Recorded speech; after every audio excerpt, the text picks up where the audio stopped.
السلام علیکم ناظرین، آپ دیکھ رہے ہیں پروگرام علم و حکمت اور میں ہوں آپ کا میزبان ڈاکٹر زبیر احمد۔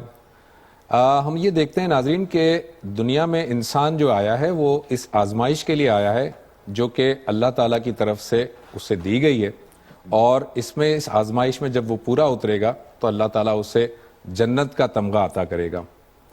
ہم یہ بھی دیکھتے ہیں کہ انسان کو جو بنیادی عقائد دیے گئے ان میں توحید ہے، رسالت ہے، آخرت ہے، ان پر ایمان لانا اسے ضروری ہے، لیکن جب حقوق اور فرائض کی بات آتی ہے تو اللہ تعالیٰ بندوں میں جو حقوق بتاتا ہے لوگوں کو، وہ سب سے پہلے والدین کے حقوق کی بات کرتا ہے۔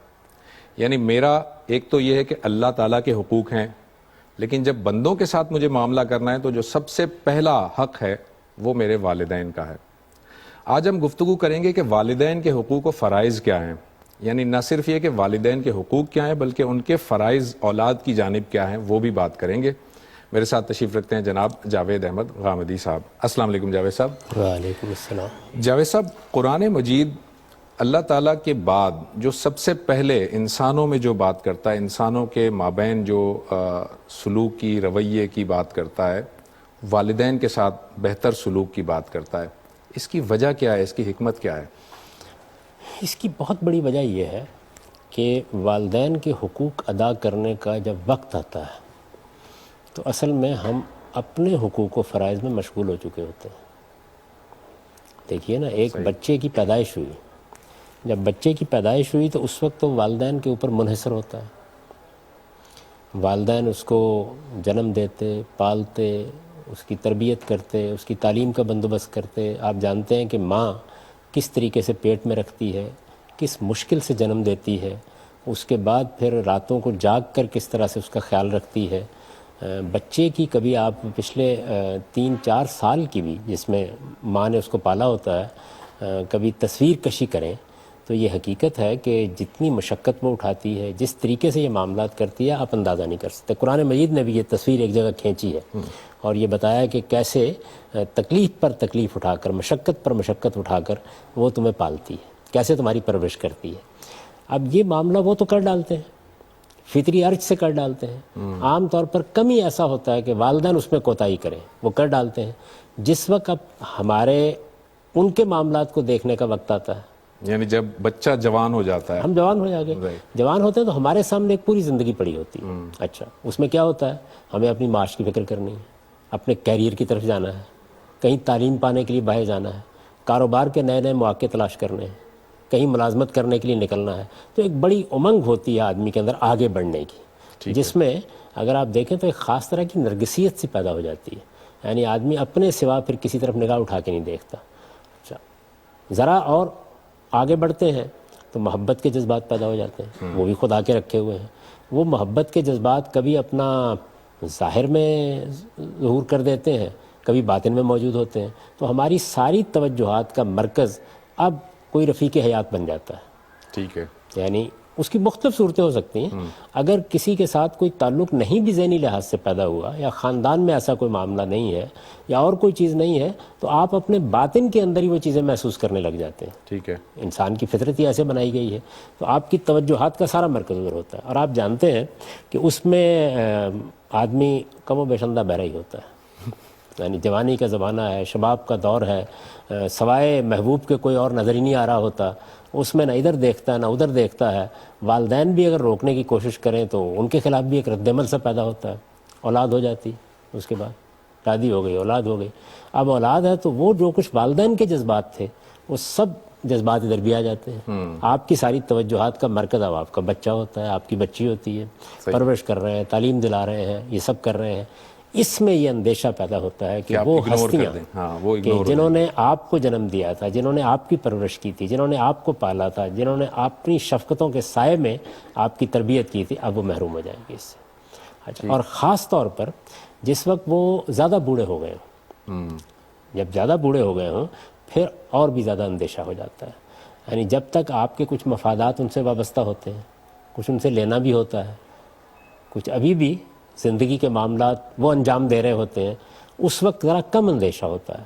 لیکن اگر بوڑھے ہو گئے، بالکل بیکار ہو کے رہ گئے ہیں، یعنی جس کو قرآن مجید نے بیان کیا ہے کہ ہڈیوں کا ڈھانچہ بن گئے ہیں، تو اس موقع پر پھر ایسے لگتا ہے جیسے ایک بار اللہ تعالیٰ نے ہمارے اوپر ڈال دی ہے. اس وجہ سے خاص طور پر توجہ دلائی گئی ہے. بہت سے لوگ یہ پوچھتے ہیں کہ قرآن مجید والدین کے حقوق کے بارے میں جگہ جگہ توجہ دلاتا ہے. سورہ لقمان میں دلائی ہے، سورہ احقاف میں دلائی ہے، سورہ بنی اسرائیل میں دلائی ہے. جہاں دین کے بنیادی احکام بیان کیے ہیں، شرک کا ذکر کر کے یا توحید کا ذکر کر کے اس کے بعد وبالوالدین احسانا.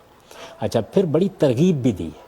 یہ کہا بھی ہے کہ دیکھو اس طریقے سے انہوں نے تمہیں پالا تھا، تمہیں بھی اس طریقے سے ان اپنے بازو رحمت کے اور کرم کے بازو ان کے اوپر جھکائے رکھنے چاہیے. بالکل صحیح ہے. جناح ذل کہا ہے جس کو.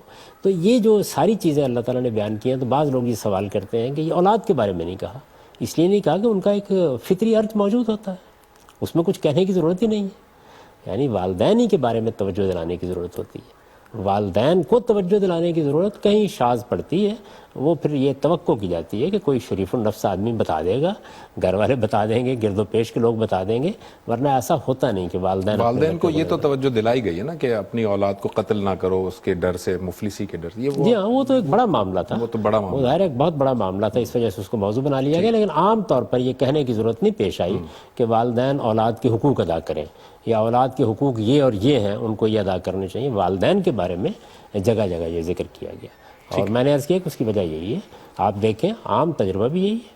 یعنی کتنے والدین ہیں جنہوں نے کبھی اپنی اولاد کو نظر انداز کر دیا ہو، لیکن ایسے بہت ہیں کہ جن کو ان کی اولاد نے نظر انداز کر دیا. ٹھیک ہے جاوید صاحب، یہ والدین کی آپ نے جو قربانیاں جس طرح سے بتائی ہیں، تو والدین کی قربانیاں ہیں، اور جو والد ہوتا ہے وہ بھی اپنی پوری زندگی کھپا دیتا ہے، اپنی توانائیاں صرف کر دیتا ہے اپنی اولاد کی پرورش کے لیے، اس کی تعلیم و تربیت کے لیے، اپنے آپ کو ایک طرح سے وہ گروی رکھ دیتا ہے. لیکن ہم دیکھتے ہیں کہ نبی صلی اللہ علیہ وسلم کی تعلیمات سے بھی ہمیں پتہ چلتا ہے کہ انہوں نے 3 مرتبہ فرمایا کہ تمہاری ماں کا حق ہے، اور 1 مرتبہ فرمایا تمہارے باپ کا.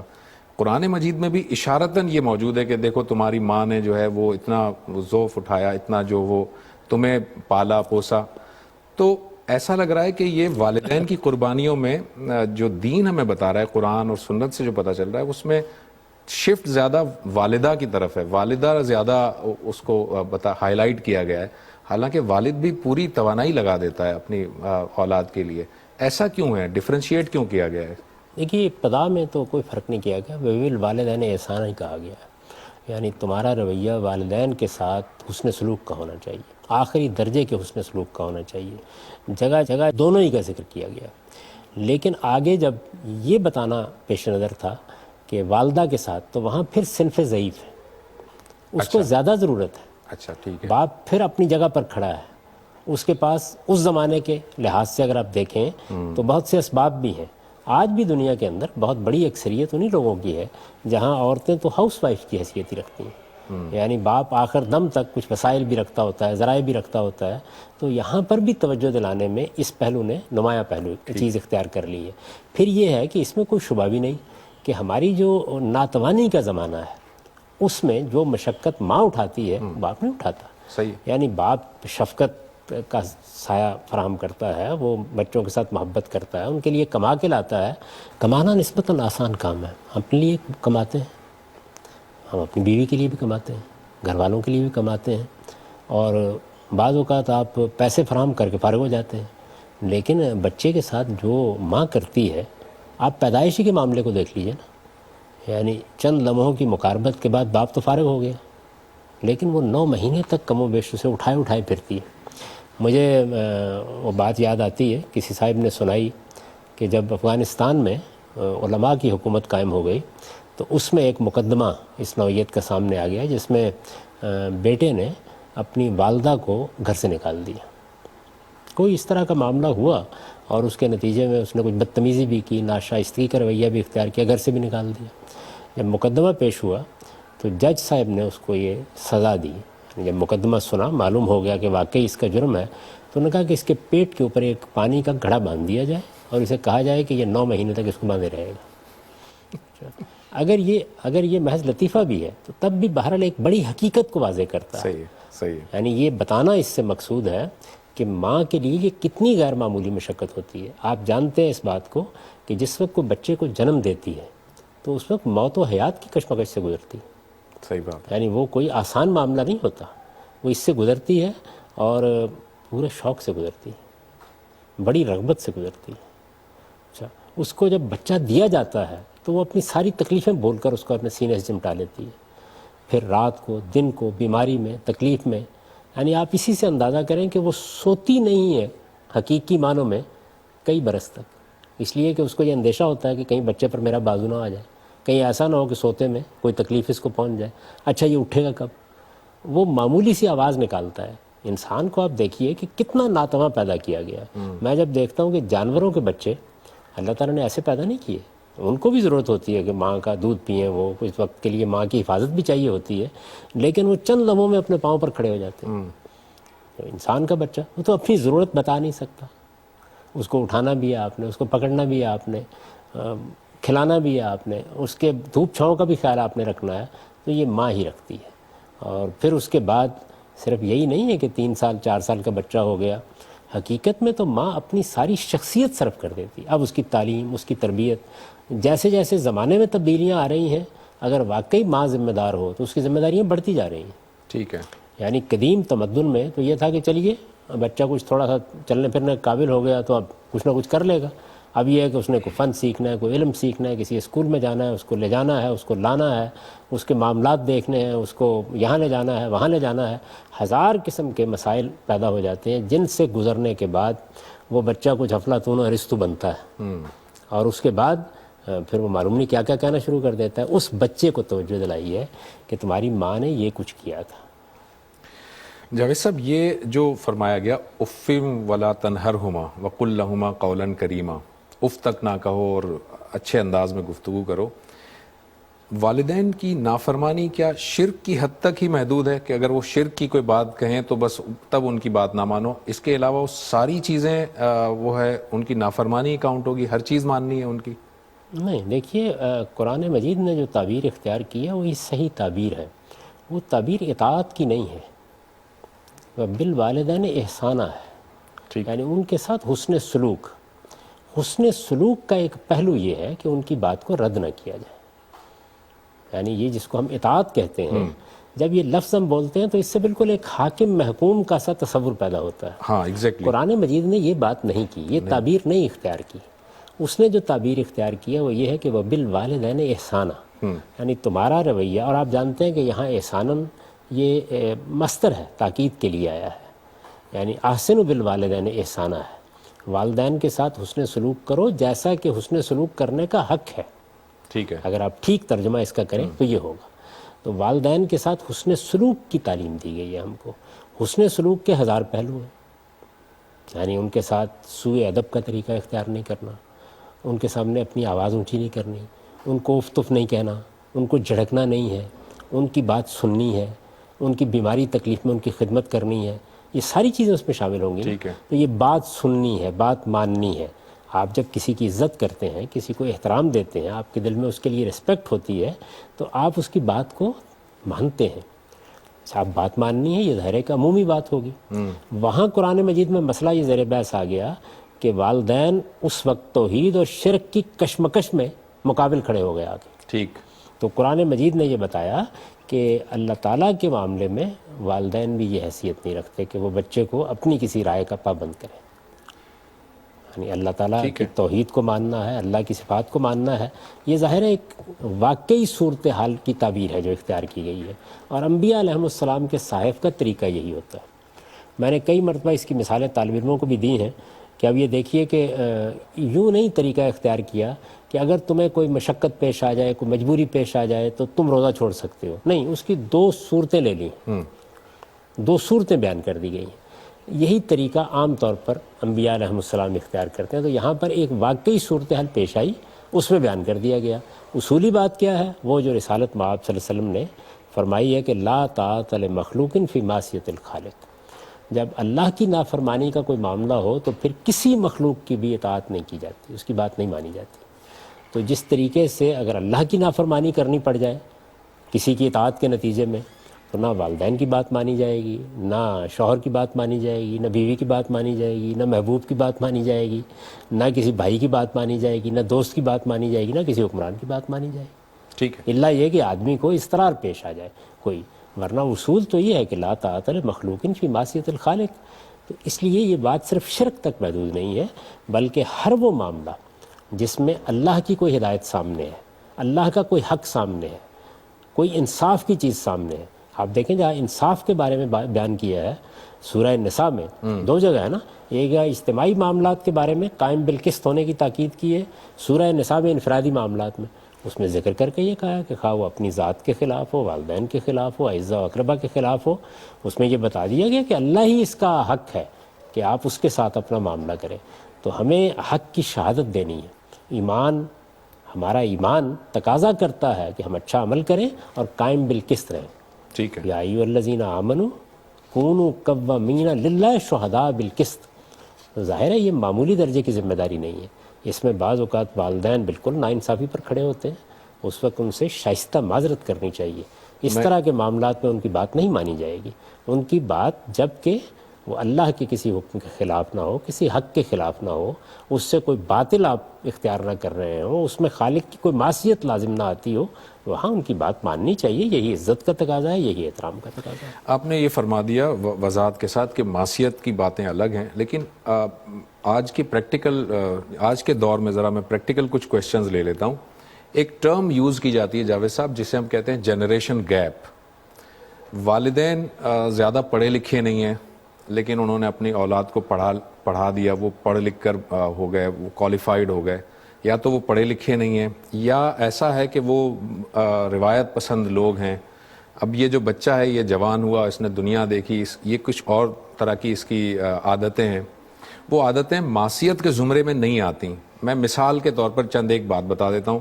ایک لڑکا ہے، وہ بڑے بال رکھنا چاہتا ہے، وہ کوئی بریسلیٹ پہننا چاہتا ہے، ہاتھ میں کڑا پہننا چاہتا ہے. اس طرح کی کچھ چیزیں ہوتی ہیں. اب کیا ہوتا ہے کہ وہ ایک گیپ سا کریٹ ہو جاتا ہے، جنریشن گیپ آ جاتا ہے. اب والدین ناراض ہو جاتے ہیں، سخت ناراض ہوتے ہیں، اور وہ بچہ کہتا ہے کہ جی دین نے تو اسے مجھے منع نہیں کیا، اور آپ کو تو پتہ کچھ نہیں ہے، آپ تو جانتے نہیں ہیں. اب یہ جو سچویشن آتی ہے، ایسی سچویشن میں کیا ہونا چاہیے؟ والدین کا فرض کیا ہے کہ وہ کس طرح سے اس معاملے کو ہینڈل کریں، اولاد کیسے ہینڈل کرے؟ کیونکہ ایک حدیث ہے جس کی روشنی میں آپ نے فرمایا کہ والد کی خوشی اللہ کی خوشی ہے اور والد کی ناراضگی اللہ کی ناراضگی ہے. تو اس کے ذرا تناظر میں بتائیے گا. دیکھیے بات یہ ہے کہ جب ایسی صورت پیش آ جاتی ہے، یعنی وہی بچہ ہوتا ہے، ہمارے ہاں پیدا ہوا، ماں نے اس کو جنم دیا، اس کی آغوش میں اس نے تربیت پائی، وہ اس کے اوپر بڑا اعتماد بھی رکھتی ہے، اس نے اس کو سینے سے چمٹا کے رکھا ہوتا ہے. وہ پھر شعور کی عمر کو پہنچ جانے کے بعد اپنی خواہشات، اپنی آراء بیان کرنا شروع کر دیتا ہے. اس تبدیلی کو، جو ظاہر ہے کہ ایک بڑی تبدیلی ہے، ہر انسان میں آتی ہے، والدین کو بھی ملحوظ رکھنا چاہیے. یعنی انہیں جاننا چاہیے کہ ایک زندہ و بیدار شخصیت اب پیدا ہو گئی، اس نے سوچنا شروع کر دیا، اس کی اب اپنی آراء ہیں. تو ہمیں بھی اس کے معاملے میں بہت وسعت کا رویہ اختیار کرنا چاہیے. دیکھیے ایک وہ چیزیں ہیں جس طرح کہ ہم نے پہلے کہا کہ شرک ہے، معصیت ہے، گناہ کے کام ہیں، ان میں تو والدین کو روکنا ہی ہے. وہ تو صحیح ہے. اسی طرح سے بچہ پڑھنے کے لیے تیار نہیں ہے، اسکول جانے کے لیے تیار نہیں ہے، تو یہاں پر تو اس کی بات نہیں مانی جائے گی. یعنی اس کو سمجھایا جائے گا، اس کو بتایا جائے گا اور کہا جائے گا کہ آپ جائیں، یہ آپ کے مستقبل کے لیے بہتر ہے. اور آپ جانتے ہیں کہ مائیں کس طریقے سے بستر سے اٹھا کے بھیجتی ہیں بچوں کو. جیسے جیسے بڑا ہوتا ہے بچہ تو کچھ سرکشی بھی آ جاتی ہے. تو والدین کو یہ بتانا چاہیے کہ یہ تبدیلیاں آنی ہیں، اور خاص طور پر ٹین ایجرز میں، یعنی وہ جو عمر آ جاتی ہے برس 15 یا کہ 16 کا سن، اس میں مسائل اور بڑھ جاتے ہیں. تو اس میں خاص طور پر بڑی احتیاط کا تقاضا ہوتا ہے تاکہ بچے میں سرکشی پیدا نہ ہو جائے. آپ چھوٹی چیزوں کو نظر انداز کریں، یہ دیکھیں کہ کون سی چیزیں ایسی ہیں کہ جو واقعی معصیت کی چیزیں ہیں، خرابی کی چیزیں ہیں، اس کی تربیت سے متعلق ہیں، کون سی چیزیں جن کو گوارا کیا جا سکتا ہے، کون سی چیزیں جن کے بارے میں معلوم ہے کہ ایک شوق ہے 2-4 دن میں 10 دن میں پورا ہو جائے گا، تو اس سے صرف نظر کر لیا جائے. کہاں اعراض کرنا ہے، ذرا منہ موڑ کے گزر جانا ہے، کہاں تھوڑا تعاقب کرنا ہے. یہ والدین کو بھی یہ حکمت سیکھنی چاہیے. ہاں، یعنی یہ جو یعنی والدین بن کے جینا، اس کی بھی تربیت ہونی چاہیے.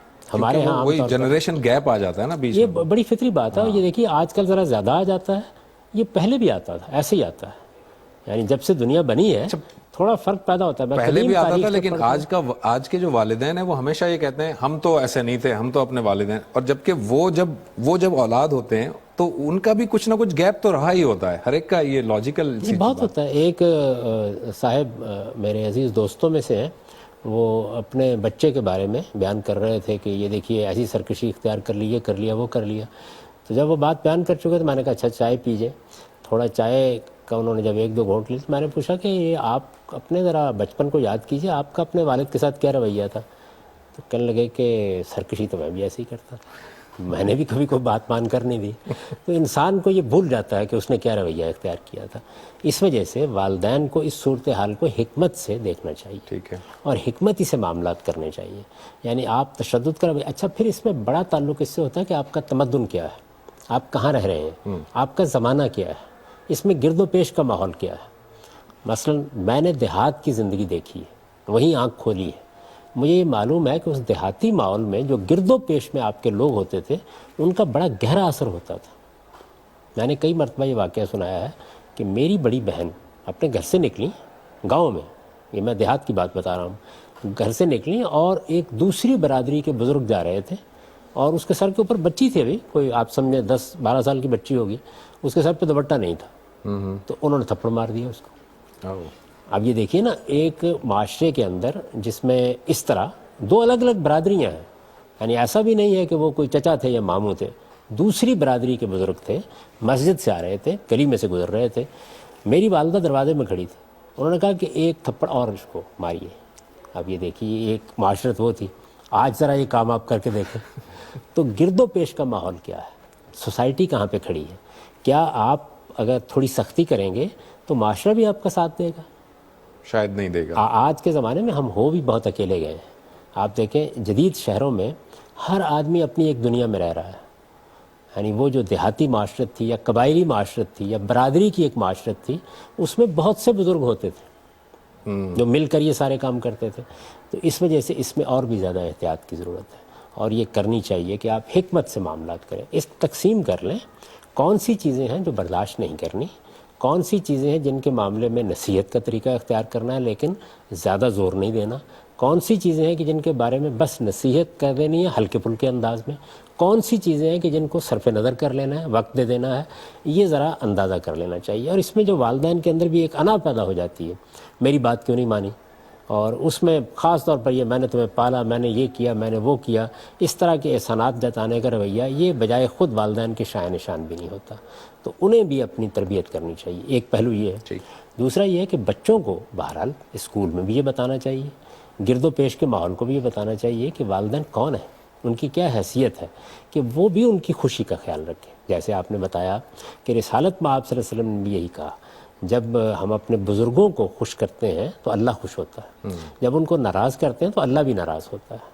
اس لیے کہ جب اللہ پروردگار عالم اپنے بعد سب سے بڑا حق ان کا بیان کر رہا ہے تو ہمیں بھی اس حیثیت کو سمجھنا اور اس کو ماننا چاہیے.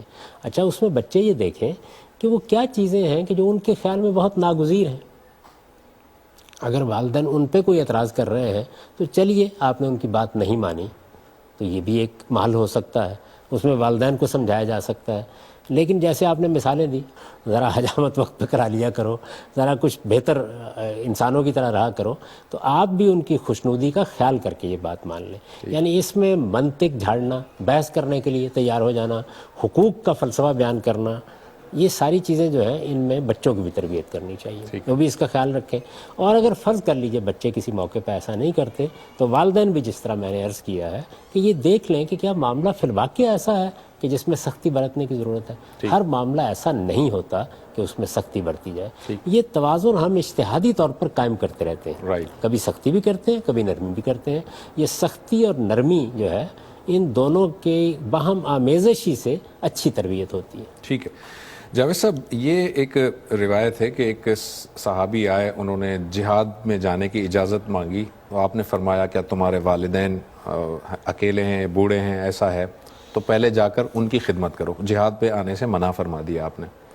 اس کی تناظر میں ذرا یہ بتائیے گا کہ اگر میں سمجھتا ہوں کہ میں دین کا داعی ہوں، مجھے دین لوگوں تک پہنچانا ہے، میرے والدین گھر پہ ہیں، اکیلے ہیں، اور وہ انہیں میری ضرورت بھی ہے، لیکن میں کسی جگہ چلا جاتا ہوں، کوئی دورے پہ چلا جاتا ہوں، اور میرا مقصد خالصتاً اللہ کی رضا کے لیے دین پہنچانا ہے دوسروں کو، تو کیا وہ دین پہنچانے کی ذمہ داری بھی میری ختم ہو جائے گی؟ مجھے والدین کے پاس ہی رہنا ہے؟ دیکھیے، پہلے تو اصول کے طور پر یہ جان لیجئے کہ ایک عام آدمی پر دین پہنچانے کی ذمہ داری کس جگہ پہ ڈالی گئی ہے؟ وہ اس کے ماحول میں ڈالی گئی ہے۔ یعنی ہم میں سے ہر وہ شخص جو مسلمان ہے، اس سے ایمان کا پہلا تقاضا یہ ہے کہ وہ اچھا عمل کرے، اور دوسرا لازمی تقاضا یہ ہے کہ وہ اپنے گرد و پیش کے ماحول میں سچی بات لوگوں کو بتاتا رہے۔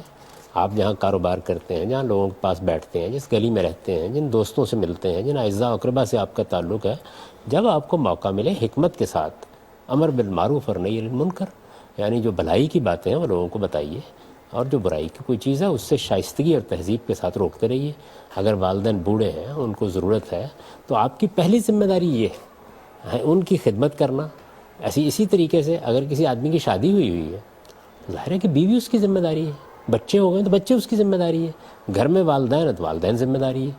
تو حالات کے لحاظ سے دیکھنا پڑے گا کہ آدمی، بہت سے لوگوں کو صحت کا شوق ہو سکتا ہے، کسی آدمی کو جگہ جگہ جا کے لوگوں کو تبلیغ کرنے کا شوق ہو سکتا ہے۔ والدین کی خدمت کرنا، والدین کی نگہداشت کرنا، والدین کی بیماری کا خیال رکھنا، والدین کے معاملات کو دیکھنا، اور اگر ضرورت ہے تو ان کے پاس رہنا، یہ تو آپ کے فرائض میں شامل ہے۔ اچھا، آپ نے سٹارٹ میں یہ فرمایا تھا کہ جب بچہ جو ہے وہ بڑا ہوتا ہے تو پھر اس کے سامنے اس کا کیریئر ہوتا ہے، پھر اس کی رفیق حیات ہوتی ہے، پھر اس کے اپنے بچے ہوتے ہیں۔ ایسی صورتحال میں اگر ایک شخص ہے کہ جو اس کی بیوی چاہتی ہے کہ وہ والدین کے ساتھ نہ رہے، وہ الگ ہو جائے، والدین تنہا ہیں، اس سچویشن میں وہ مرد جو ہے وہ بیچ میں وہ کس طرح کا ڈیسیجن لے، کیسے کرے، بیلنس کس طرح سے کرے؟ دیکھیے، اصول کے لحاظ سے تو جب شادی کرتا ہے کوئی شخص، تو بیوی کا حق ہے کہ وہ اس سے الگ گھر کا یا الگ کمرے کا یا الگ خلوت کا تقاضا کرے، ٹھیک ہے، یہ اس کا حق ہے۔ اچھا، لیکن سوال یہ ہے کہ شادی جب کی جا رہی ہے تو حالات دیکھے جائیں گے نا۔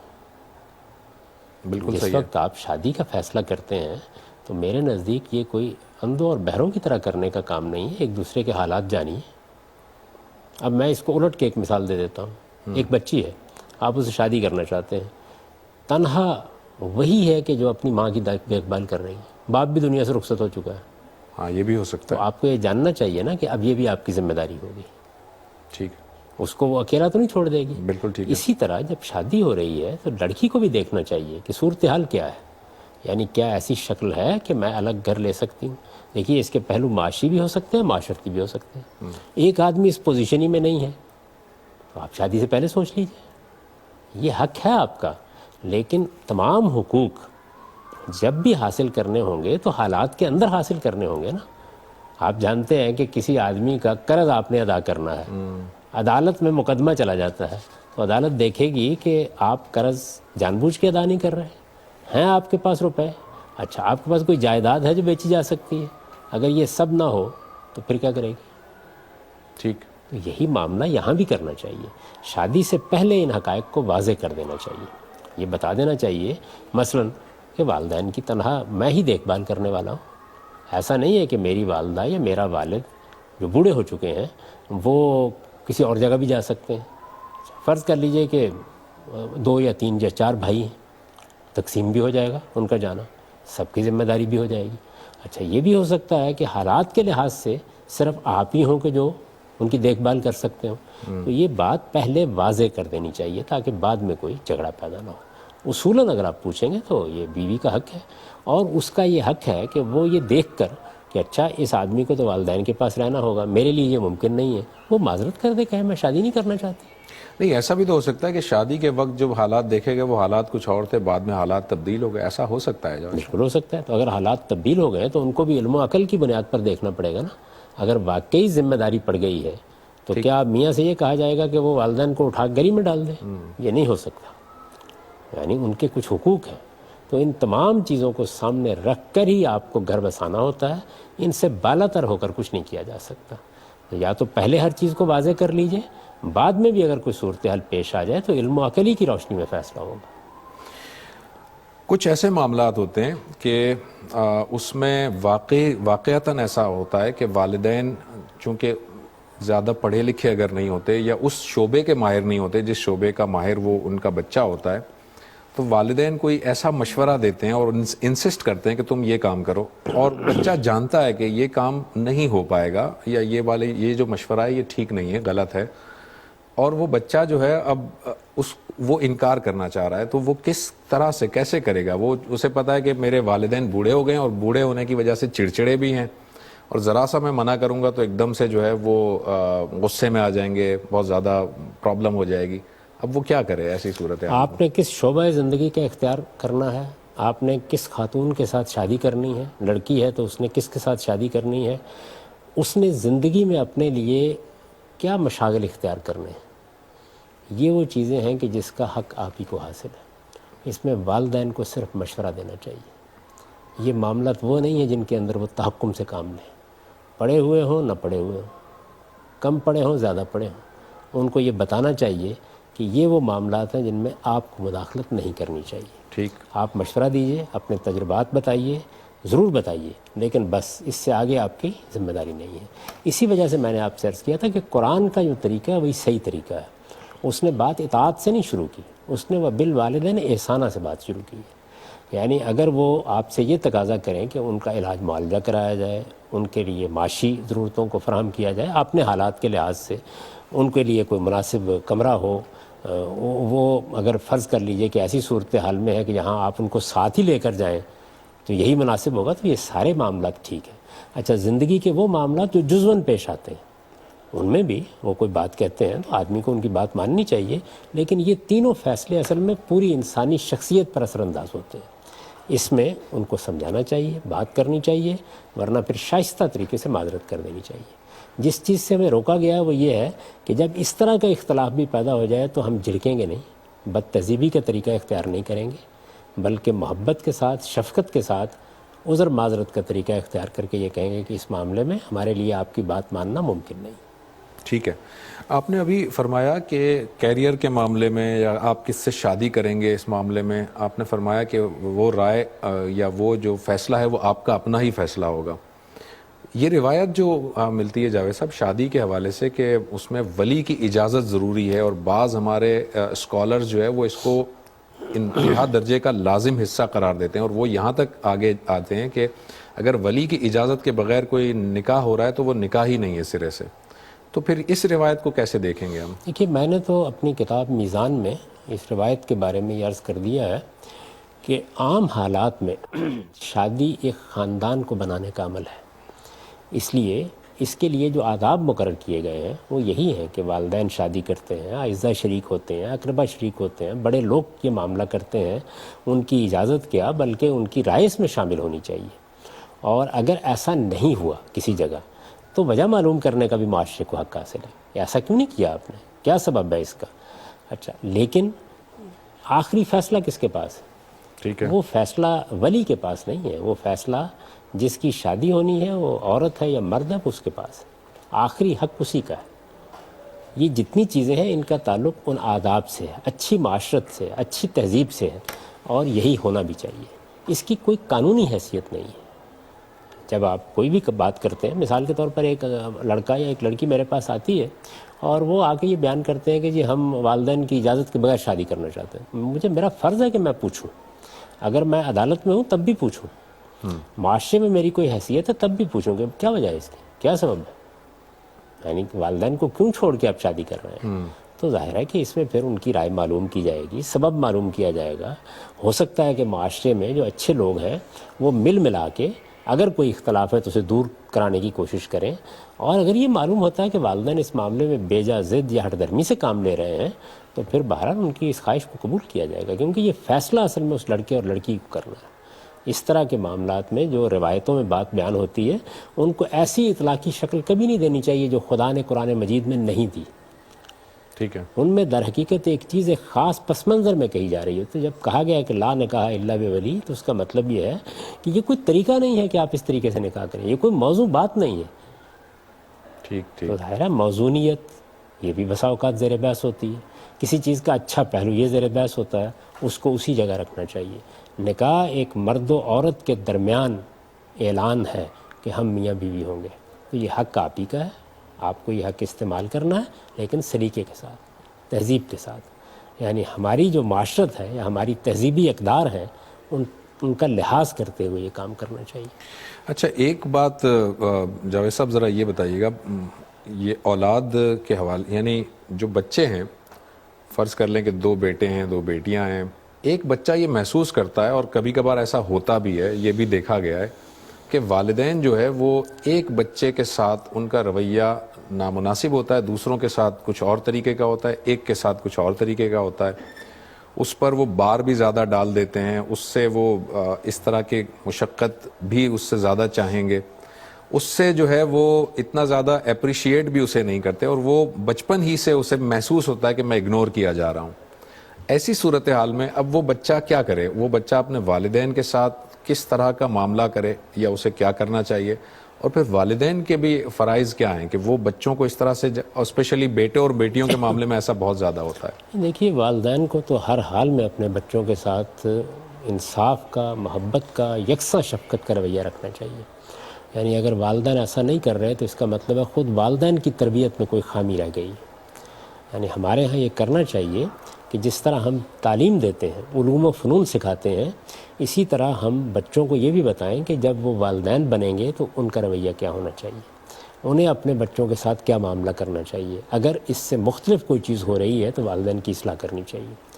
اب اصلاح نہیں ہوئی، غلطی کر رہے ہیں، تو تب بھی بچوں کے لیے ہدایت یہی ہے کہ وہ بدتمیزی کا رویہ اختیار نہ کریں. جب ان کا شعور بہتر ہو تو وہ اس کی کوئی نہ کوئی اچھی تعویل کریں. اچھا، اگر وہ والدین کی اصلاح چاہتے ہیں اس معاملے میں تو اپنے بزرگوں سے مدد لے لیں. کوئی چچا ہوگا، کوئی ماموں ہوگا، کوئی بڑا ہوگا، ان کو اعتماد میں لے لیں اور اس طریقے سے اصلاح کرنے کی کوشش کریں. تو کوشش یہی کرنی چاہیے کہ ان کے احترام کے خلاف کوئی بات نہ ہو. تاہم والدین کی اصلاح اس معاملے میں بہت ضروری ہے. یہ ہو جاتی ہیں باتیں اور بڑی تکلیف دہ ہوتی ہیں. اچھا جاوید صاحب، ایسا یہ ہوتا بھی ہے، آپ نے بالکل صحیح فرمایا کہ اس طرح کرتے ہیں، لیکن والدین کا آرگیومنٹ یہ ہوتا ہے، شاید میں شاید کا لفظ استعمال کروں گا، وہ کہتے ہیں کہ جی بچے تو ہم سارے ہمارے لیے مساوی ہیں، لیکن کسی ایک سے زیادہ ایک محبت ہوتی ہے، کوئی ایک ذرا لاڈلا ہوتا ہے، تو شاید ایسا محسوس ہوتا ہو، بچوں کو ایسا محسوس ہوتا ہے کہ ان کے ساتھ یہ رویہ ایسا ہے. لیکن والدین کا پوائنٹ آف ویو یہ ہوتا ہے کہ نہیں، ہم تو بالکل ایکول ہیں، ایک تھوڑا سا لاڈلا ہو سکتا ہے، ایسا تو یہ فطری چیز ہے. یہ فطری چیز ہے، ہو جاتا ہے ایسا بعض اوقات. میں نے یہ دیکھا ہے کہ پہلے بچے کے ساتھ بعض اوقات خاص طور پر مائیں ذرا زیادہ جذباتی تعلق رکھتی ہیں. انسانی نفسیات پر احوال بھی اثر انداز ہوتے ہیں. اچھا، بعض اوقات یہ ہوتا ہے کہ ایک بچہ بہت دیر سے پیدا ہوا ہے، چھوٹا ہے، اس کی طرف زیادہ شفقت کا، محبت کا رویہ ہو جاتا ہے. یہ جب تک شفقت، محبت اور اس تک رہتا ہے، اور تھوڑا سا اس میں فرق ہوتا ہے، اس سے بڑا مسئلہ بھی نہیں پیدا ہوتا. اصل میں دیکھنا چاہیے کہ کیا حقوق تو نہیں تلف ہو رہے، کیا دوسرا نظر انداز تو نہیں ہو رہا. ٹھیک ہے. یعنی آپ اگر یہ کہیں کہ دل کا میلان بالکل یکساں ہو، مشکل چیز ہے یہ. اچھا، اس میں اوصاف صفات کا بھی بڑا دخل ہوتا ہے. قرآن مجید میں اس کی مثال موجود ہے کہ سیدنا یوسف کے بھائیوں کو یہی شکایت تھی اپنے باپ سے. باپ کون ہے؟ وہ خدا کا پیغمبر ہے. اچھا، میں یہ نہیں کہتا کہ ان سے کوئی بے انصافی ہوئی، لیکن بہرحال بھائی محسوس کرتے تھے کہ یوسف زیادہ عزیز ہے، زیادہ محبوب ہے، ان کی طرف زیادہ میلان ہے. تو ایک بچے کے اوصاف، اس کی صفات، اس کا رویہ، یہ بھی بہت اثر انداز ہوتا ہے. بچے اپنی طبیعت کے لحاظ سے بھی بہت مختلف ہوتے ہیں. ایک بچہ ممکن ہے کہ اپنے اندر کچھ سرکشی کا مزاج رکھتا ہو، بات نہیں ماننی، نہیں سننی، کوئی زدم زدہ کا رویہ اختیار کر لے. بعض بچے بہت ہی شریف النفس ہوتے ہیں. یعنی یہ وہ چیزیں ہیں کہ جو اصل میں انسان کی طبیعت اور اس کی افتاد طبع سے تعلق رکھتی ہیں. اس سے بھی والدین کے رویوں میں کچھ تھوڑا بہت فرق آ جاتا ہے. یہ فرق تو ہوں گے، ان سے آپ انسانیت کو مبرہ نہیں قرار دے سکتے. انسان انسان ہے، لیکن یہ نہیں ہونا چاہیے کہ کسی کا حق تلف ہو جائے، کوئی نظر انداز ہو جائے، جو ضروری توجہ اس کو ملنی چاہیے وہ بھی نہ ملے. آپ معاملات کرنے میں بھی اس طرح کا فرق کرنے لگ جائیں تو اپنی نگرانی کرنی چاہیے. اگر آپ خدا کے سامنے جواب دیں ہیں تو جس پروردگار نے ہم کو دین دیا ہے، اس نے یہ کہا ہے کہ تمہاری پوری زندگی قائم بالقسط ہونی چاہیے. یعنی انصاف پر کھڑے رہ کر معاملات کرنے میں، لوگوں سے بات کرنے میں، اعزاء سے، اقربا سے، ہر جگہ ہمیں یہی تلقین کی گئی ہے. دوست احباب، آپ دیکھیں کہ بیویوں کے معاملے میں بھی اگر ایک سے زیادہ بیویاں ہیں تو اللہ تعالیٰ نے یہ کہا نا کہ آپ کو ان کے ساتھ انصاف کا رویہ اختیار کرنا ہے. اگر آپ انصاف کا رویہ اختیار نہیں کرتے تو یتیموں کی بہبود کی ایمرجنسی میں بھی آپ ایک سے زیادہ شادی نہ کریں. یہی کہا نا. وہاں مسئلہ یہ زیر بحث آ گیا تھا کہ یتیم بچے ہیں ان کی پرورش کے لیے ترغیب دی جا رہی ہے. وہاں پر بھی یہ کہا کہ عدل ضروری ہے, انصاف ضروری ہے, انصاف اور عدل کے تقاضے ہر حال میں پورے ہونے چاہیے.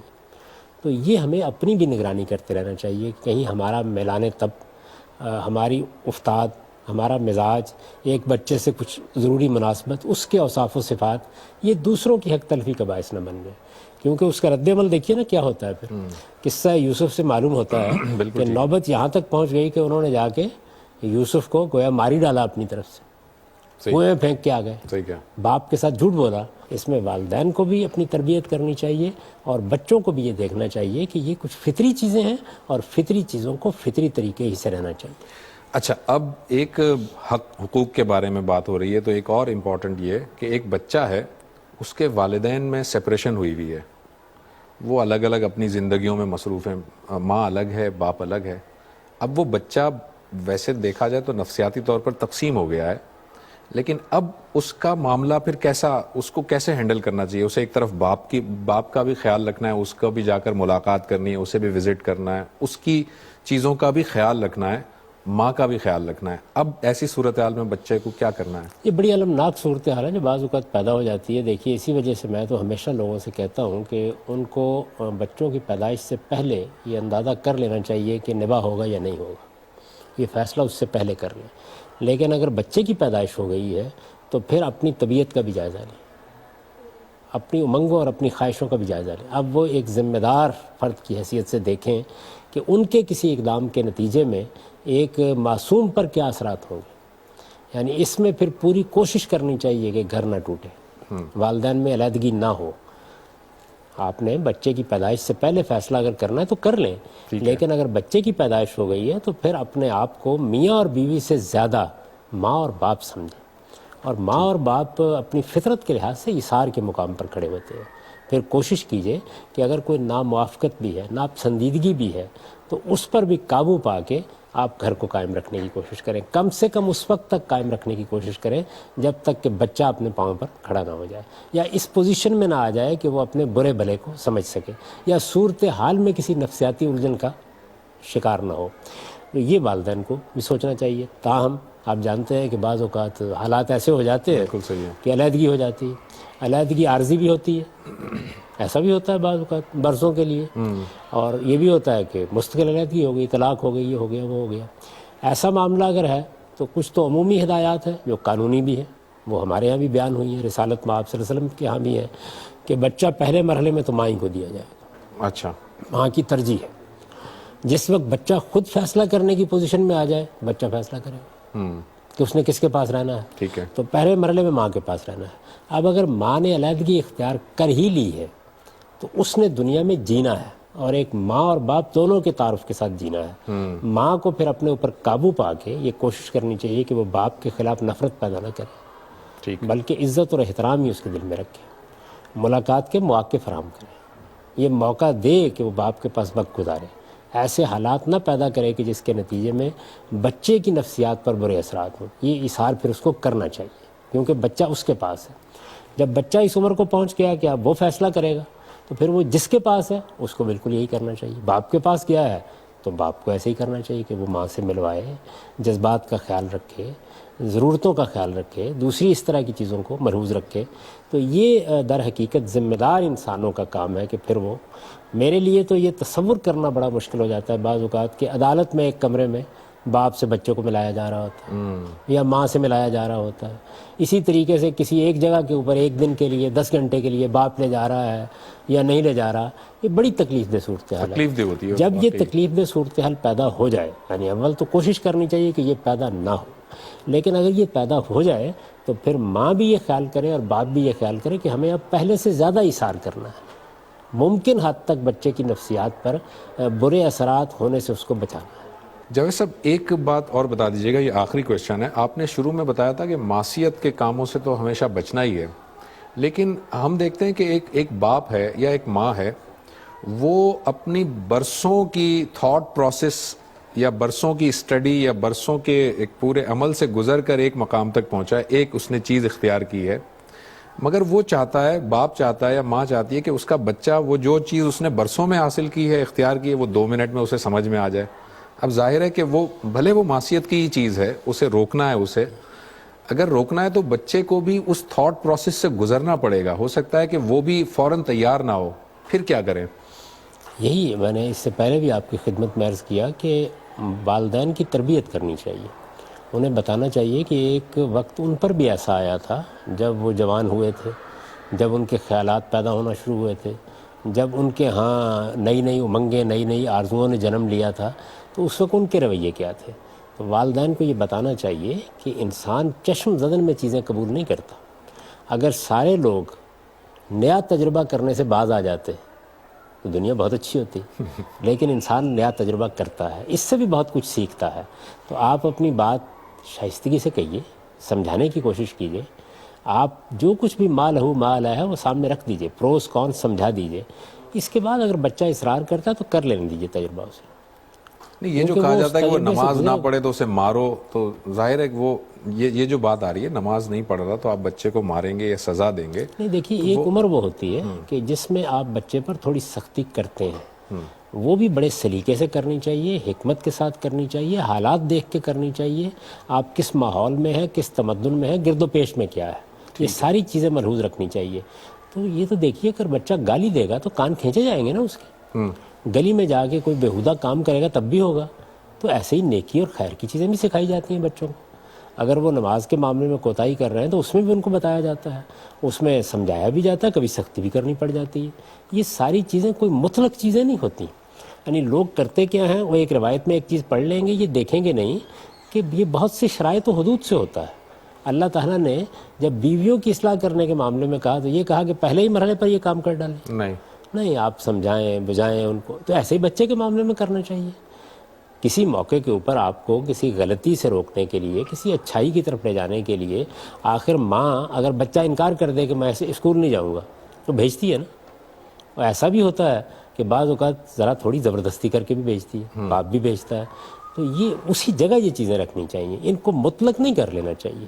ٹھیک. یعنی یہ معاملات ایبسولوٹ نہیں ہوتے. انسانی فطرت, حکمت, حالات, تمدن, ان کا لحاظ کر کے نرمی بھی کی جاتی ہے, سختی بھی کی جاتی ہے. لیکن جب بچہ اس عمر کو پہنچ گیا جہاں وہ اب آرگو کر سکتا ہے آپ کے ساتھ, بات کر سکتا ہے, نہیں, پھر آپ دوسرا رویہ اختیار کریں. اب آپ کو بات کرنی ہے, اب سمجھانا ہے.